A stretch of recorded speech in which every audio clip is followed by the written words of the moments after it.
Teman-teman, selamat bertemu kembali di ruang belajar kimia 161. Pada pertemuan minggu yang lalu kita sudah mempelajari mengenai fenomena sifat koligatif larutan. Ternyata dari peristiwa-peristiwa dalam kehidupan kita sehari-hari dapat dijelaskan dengan sifat-sifat koligatif larutan, yaitu sifat zat yang dipengaruhi oleh jenis partikel zat terlarutnya. Nah, pada pertemuan kali ini kita akan belajar bersama-sama. Saya akan mendemonstrasikan mengenai salah satu sifat koligatif larutan. Kita tahu bahwa sifat koligatif larutan meliputi 1. Penurunan tekanan uap semi larutan, 2. Kenaikan titik didih, 3. Penurunan titik beku, dan yang keempat adalah tekanan osmotik. Nah, kita salah satunya adalah kita mau mendemonstrasikan mengenai penurunan titik beku larutan. Nah, pada saat ini kita akan melakukan demonstrasi tentang menentukan titik beku berbagai larutan dan faktor-faktor yang mempengaruhinya. Untuk sampai ke sana, teman-teman, mari kita perhatikan alat-alat dan bahan yang kita gunakan.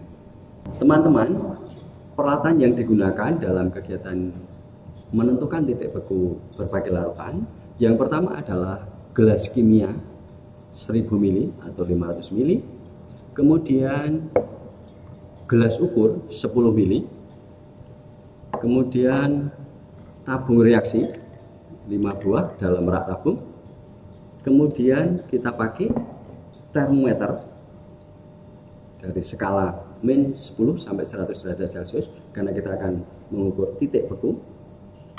Kemudian gelas pengaduk, sendok makan.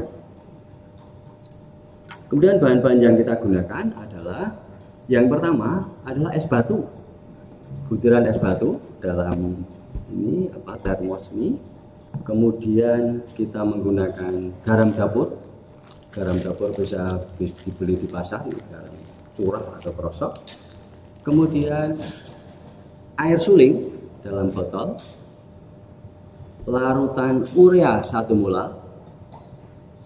larutan urea 1 mol, larutan urea 2 mol, larutan NaCl 1 mol, larutan NaCl 2 mol. Bahan-bahan yang akan kita gunakan. Nah, sekarang kita akan menentukan yang pertama adalah kita membuat cairan pendingin dahulu. Baik teman-teman, kita sampai pada langkah kerja. Yang pertama adalah kita akan membuat cairan pendingin dengan cara gelas kimia 1 liter atau 1000 ml, kita masuki es batu. Kemudian kita tambahkan garam dapurnya.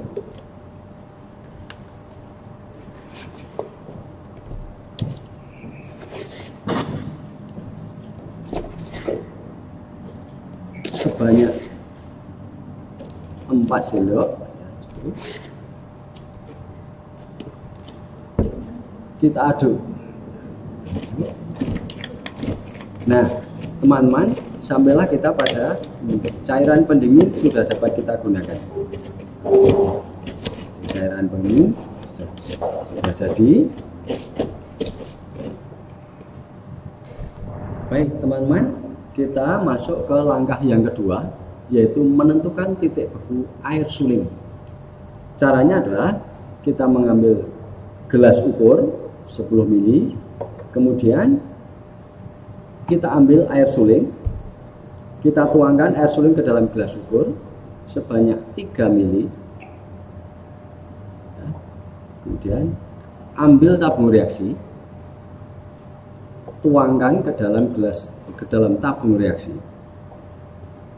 Kemudian masukkan ke dalam cairan pendingin. Kemudian kita aduk pakai gelas pengaduk.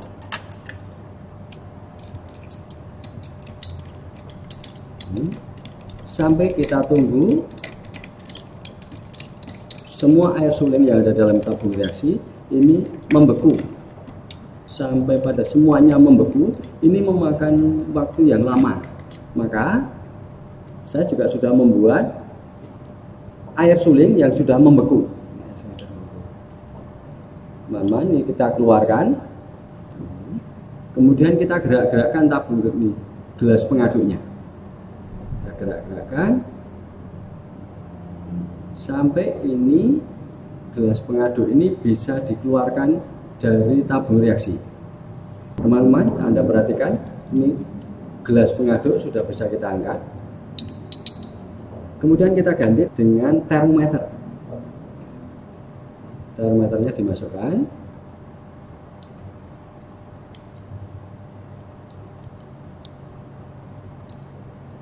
Kita mengamati perubahan suhu yang terjadi sampai kita mendapatkan suhu yang tetap.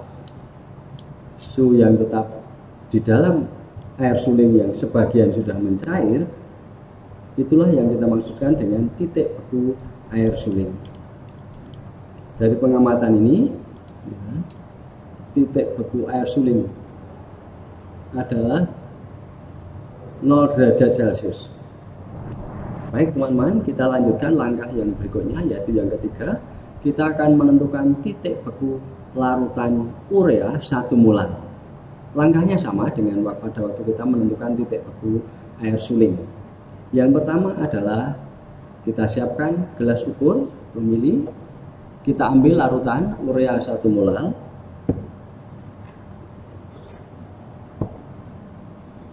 Kita tuangkan urea 1 molar dalam gelas ukur.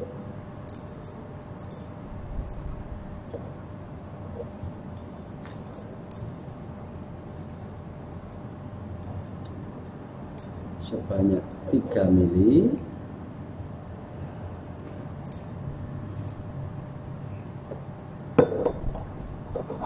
Kita kembalikan ke tempatnya.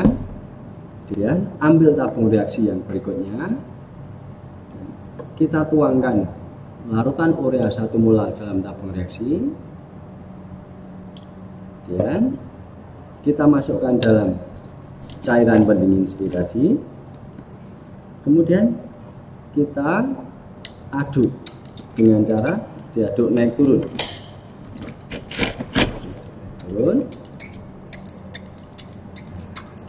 Dan kita lihat larutan urea 1 molar. Teman-teman, ini larutan urea 1 molar sudah membeku. Kita gerak-gerakkan gelas pengaduknya.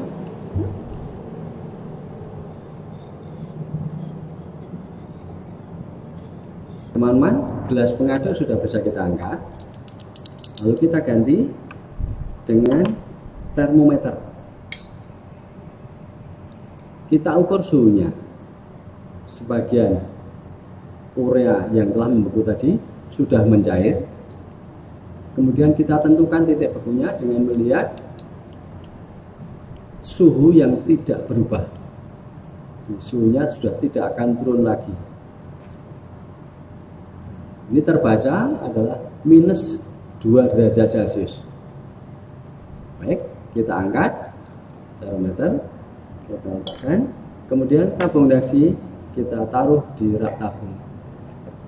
Langkah keempat adalah menentukan titik beku larutan urea 2 molar.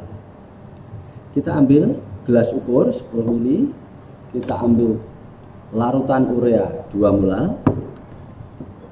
Kemudian kita tuang larutan urea 2 molar ke dalam tabung, ke dalam gelas ukur.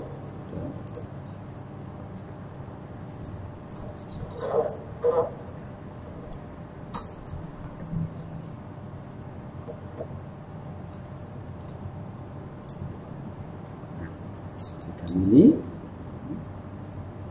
dan kita tutup kembali, kita kembalikan ke tempat semula. Kita ambil tabung reaksi yang ketiga, kita tuangkan.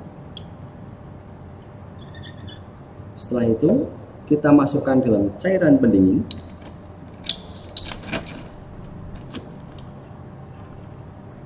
kita aduk, diaduk naik turun supaya cepat membeku. Kemudian kita mendapatkan urea 2 mol yang telah membeku. Sekarang kita gerak-gerakkan gelas pengaduknya. Sudah bisa diangkat. Gelas pengaduk kita keluarkan dari tabung reaksi. Kemudian kita ganti dengan termometer. Perhatikan dalam memegang termometer selalu dipegang tangkainya. Kemudian kita amati sampai kita mendapatkan suhu yang tidak berubah. Berarti di sini kita mendapatkan suhu pada titik bekunya. Larutan urea 2 molar. Kita mendapatkan minus 5 derajat Celcius. Selesai, kita keluarkan termometernya, kemudian kita letakkan di rak tabung reaksi. Langkah kelima adalah kita mau menentukan titik beku larutan NaCl 1 molar. Nah, ambil gelas ukur, kemudian ambil ini, larutan NaCl 1 molar. Kita ambil pakai pipet sebanyak 3 mili.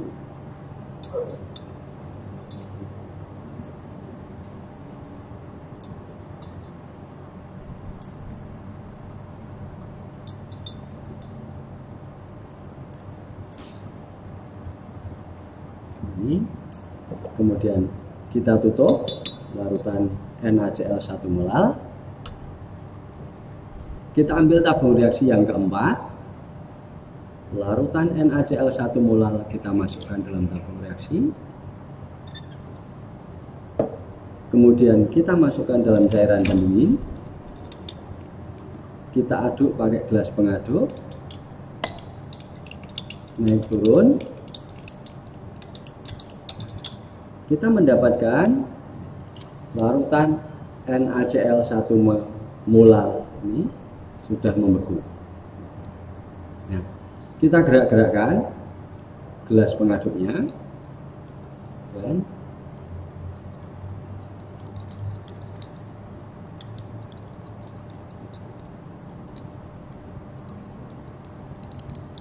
nah, sudah bisa kita angkat.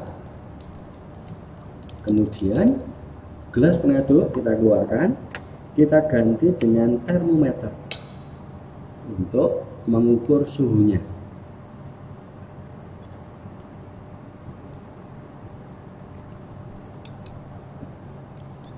Kita amati sampai suhu yang tidak berubah lagi. Artinya bahwa suhunya tidak akan turun lagi. Sudah berhenti, menunjukkan minus 6 derajat Celcius. Dan termometer kita angkat, tabung reaksi kita letakkan dalam rak tabung. Langkah ke-6, yang terakhir, kita menentukan titik beku larutan NaCl 2 molar. Sama seperti tadi, bisa kita ambil ini bahannya dulu, NaCl-nya. Kemudian ini gelas ukurnya. Kita buka tutupnya, kita mengambil 3 mili. Karena ini bukan kuali, maka kita menggunakan gelas ukur dan menggunakan pipet tetes. Bahwa untuk pengukuran volumenya tidak menuntut ketelitian yang sangat tinggi. Kemudian kita tutup, kita kembalikan ke tempat semula. Kita ambil tabung reaksi yang kelima, kita tuangkan dalam tabung. Kemudian kita masukkan dalam cairan pendingin. Teman-teman, ketika cairan pendinginnya sudah berubah cair, maka airnya dikurangi.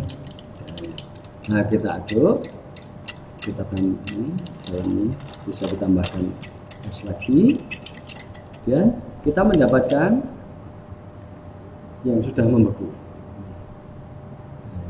Sudah agak susah. Ini larutan NaCl 2M yang sudah membeku. Kita gerak-gerakkan, gelas pengaduknya bisa keluar. Kemudian kita ganti dengan termometer. Kita ukur suhunya. Sebagian larutan NaCl 2 molar mencair. Kemudian kita amati skala pada termometer sampai kita mendapatkan perubahan suhu yang tetap. Artinya tidak akan turun lagi. Suhunya sudah tetap. Kita mendapatkan suhu titik beku larutan NaCl minus 8 derajat Celcius. Berikutnya adalah kita letakkan di rak tabung ini. Selesai, kita sampai pada data dan pengamatan. Baik teman-teman, sampailah kita di penghujung kegiatan percobaan pada hari ini. Yang pertama yang harus kita diskusikan, kita kan di awal tadi adalah menentukan titik beku berbagai larutan dan faktor yang mempengaruhinya. Yang pertama adalah lebih tinggi manakah antara titik beku larutan dengan titik beku air atau pelarut murni. Jadi kita mendapatkan ada larutan urea 1 molar, larutan urea 2 molar, larutan NaCl 1 molar, larutan 2 molar dibandingkan dengan titik beku air murni atau pelarutnya. Yang kedua, teman-teman, bagaimana pengaruh molalitas larutan urea terhadap titik beku larutan dan penurunan titik bekunya. Yang ketiga, bagaimana pengaruh molalitas larutan NaCl terhadap titik beku larutan dan penurunan titik bekunya. Kemudian yang keempat, pada molalitas yang sama, bagaimana pengaruh NaCl dibandingkan dengan pengaruh urea terhadap titik beku larutan dan penurunan titik beku larutan. Teman-teman, sampai di sini kegiatan kita pada pertemuan kali ini. Jangan lupa untuk membuat laporan praktikum dari kegiatan saat ini dan untuk pembelajaran kita di kemudian hari. Terima kasih dan selamat bertemu kembali di pertemuan yang akan datang.